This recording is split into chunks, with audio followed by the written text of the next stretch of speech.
দাঁড়িয়ে কথা বলতাম, তাদেরকে চিনতাম। আর আজকে তাদের বিরোধী দল, তাদেরকে এখনো আমি চিনি নাই। আমাদের নেতা তারেক রহমান বলেছিল কঠিন নির্বাচন, সেদিন অনেকে বুঝে নাই, আমি বুঝেছিলাম। পরে আমরা নির্বাচন করতে গিয়ে বুঝেছি কি কঠিন নির্বাচন পাশ করেছি।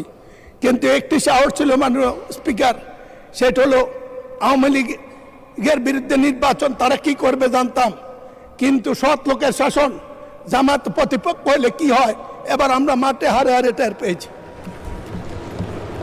টাকা তারা ব্যবহার করে না, নির্বাচনে কোনো পক্ষপাতিত্ব করে না।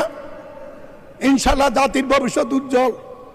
এই জন্য জগন্নাথ ডেপুটি নেতা ডক্টর তাহেরকে নির্বাচনে জিতার পরে অভিনন্দন জানিয়েছিলাম। বলেছিলাম ফ্যাসিস্টদের বিদায়ের পরে কেউ যদি সবচেয়ে আলহামদুলিল্লাহ বলা উচিত সেটা আপনারা।